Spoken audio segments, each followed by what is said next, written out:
after that 1-7 start that Key said would turn around and has. But you disrespected us. You said we had no chance, and now look what position we're in, Zubin. That's fair enough. That's fair enough. It is truly a remarkable turnaround. 0-5, 1-7 to maybe hosting a playoff game. So you've been a ride-or-die Giants fan your whole life, but if you ride on down the schedule right now, you're kind of a little antsy at this moment, aren't you? Well, I know that we got the win in Seattle. Don't know what Russell Wilson was doing that game, but our defense came to play. Gallman was incredible. Colt McCoy was serviceable. Daniel Jones coming back. You know, you question that hamstring injury. How will he be? But I look at the schedule, having the Cardinals come in town. Then you play a Browns team that is playing really well right now, a Ravens team at Baltimore that has their back against the wall trying to make the playoffs. Then the Cowboys. You know, you hope that they can go 2-2 in this scenario. I get worried about, look, there's no wild card opportunity for the Giants. It's going to be the winner of the NFC East, and the Washington football team is just playing great football right now. They're playing really good football, and their schedule is easier on the back end at the 49ers, the Seahawks, the Panthers, and the Eagles. You're hoping that both teams can go 2-2. I don't know if I trust in the Giants down the stretch. I want us to make the playoffs. We talked about this yesterday. I'm afraid of how good the Washington football team is playing. So right interesting. Now. The FPI chance to win has given the Giants a 49% chance to win against Cleveland, but only a 39% chance to win against the Cardinals. Seems odd, doesn't it? Cardinals have lost 4 or 5. Yeah, Browns are on fire. Traveling and the weather and it's so. You wonder how the Browns will respond coming off their game against the Ravens. I think they play the Ravens this weekend, right? They do Monday on ESPN. Okay, so how will they respond off that short week? I don't know. It'll be interesting. The Giants, to me, only need to win one game, right? 6 wins should be able to be enough for that division. You don't think the Washington football team gets 2 wins out of the 49ers, Seahawks, Panthers, and Eagles? The Giants. That's what I get worried about, right? Seahawks, they're both 5-7. Panthers, Eagles. They get the Panthers. The Panthers game will be an emotional game. So the Ron Rivera coaching against his old team. Yeah, that'll be an emotional game. Seattle needs to win to try to win the division and stay somewhere in the wild card hunt, obviously. I don't know. That's what I'm saying. It's going to come down to the wire there. But the Giants have the tiebreaker. If they were to tie out. If they were to tie out, the Giants have the tiebreaker over them because they beat the Washington football team twice. And you don't even have to worry about the tie out. Right now, it's a game in hand. The Giants should be operating like they have a 1-game lead, right? That's the way they should be operating. They should be operating that way, but for whatever reason that they stubbed their toe along the way, they always got that in their back pocket. And then when you look at teams that are somewhat, I'm worried about down the stretch, I think, when I looked at it, depending on what New England did last night, which obviously they did nothing. I was going to say that it would be the Dolphins that would have to look over their shoulders, but I feel like the Colts at 8-4, because of Tennessee, I think the Colts the Colts are going up against the Dolphins, the Raiders, Tennessee to try to win the division, but if they for some reason lose to the Raiders, now they're in a wild card spot. They're thinking division, but then at some point they're going to have to start to think about being in a wild card spot because they lose to the Raiders. And I'm not so bullish on them, although the quarterback, Phillip Rivers, has turned things around slightly in not turning the football over at alarming rates or making you feel that way. But at some point in time, he could become Phillip Rivers. The pumpkin will go back to something at some point in time. Now, that game is going to be in Las Vegas on Sunday. And one thing to mention, Key, and this is always something you want to bring up because it's the Raider audience, and you always mention how they have the worldwide fan base.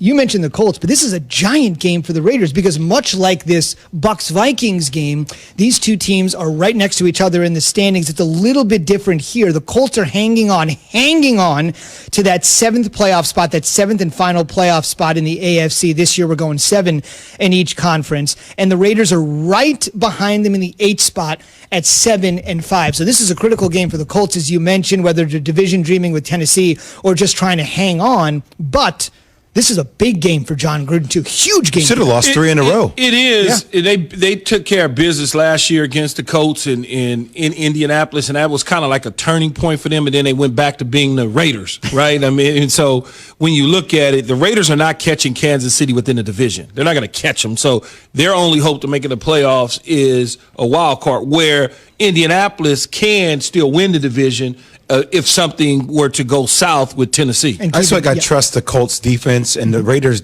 haven't been playing good football at all. I mean, they lost to the Chiefs in that game that they lost to the Falcons. It was just, 43-6 was. Yeah, they didn't play good. Right, and then against the Jets, I mean, the Jets gave them the greatest gift of all time with that last play. I don't know if I trust their offense going into that game against the Colts. Well, both of these teams have been Jekyll and Hyde for the most part throughout the entire season. They both have, and the Raiders are at home, much like you mentioned. The interesting thing about it is they play against a team, or better yet, Phillip Rivers is going to play against a team that's very familiar with his, tenure with the Chargers, whether it was in San Diego or whether it was in Los Angeles. So there's some familiarity with him at the quarterback spot. They beat up on the Indianapolis Colts, although he wasn't the quarterback for him last year when they went to Indy and won that football game. So, it's not the same because of the pandemic. It won't be crazy in Raider country in Las Vegas. But at the same time, you are on the road. You are in an unfamiliar territory and environment. And this game will be one of the nice ones on the slate. We should mention that at the Chiefs, and this is obvious to Key's point, that they're going to run away with the division. If they win any of their remaining games, and I think it's pretty fair they could win all of their remaining games, but if they win any of their remaining games, the AFC West is theirs. The interesting dichotomy here, this is interesting, Key and Jay. Think about this. Right now, Tennessee and Indy are both 8-4 football teams. They split their regular season series, each team winning on the other team's home field. But because of the way it works out, and Key makes a great point about where the Colts are at this point, the Titans sit there right now in the 4 spot, so they would be the division leader right now. They would host a playoff game, and having the very same record of the Colts, and they split the regular season series, but despite that, and having the same record as Tennessee, they sit at 7, and they are teetering, and that's why I think the Colts... This is as critical for the Colts as anyone else. I mean, they have the exact same resume as Tennessee, but they need a telescope to see them in the AFC standings. Well, that's why from my standpoint, from last night to today, it changed significantly once New England lost that football game, which was like in the first quarter. But I started to think more about Indy and less about Miami in this situation because the Colts are now, the Pats are now gone. Correct. Miami could just play and get a spot. But Indy is, because of the Raider situation, will be scratching and clawing.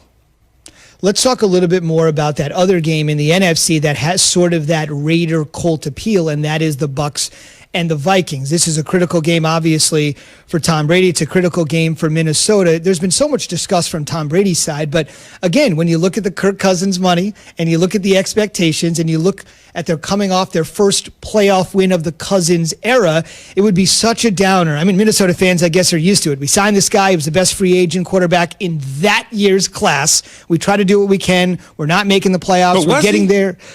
The most coveted. Yeah. Let's go coveted. Yeah, okay, go coveted. Because I was going to say they had a guy named Case Keenum that they could have just re-signed and probably been in the same position they've been in the last 3 years. Right. Instead, they paid this guy 5 times as much, and essentially, in some ways, he hasn't had one season like Keenum had a few years ago when they were one of the best teams in the NFC. From Kirk's perspective, is it a sort of ride or die game for him just because, again, when you're making that money, it's all guaranteed, and you just have one win to show for it through 2 mega contracts. It's 1.5. He completed 1. He's now in another mega contract. 1 playoff win.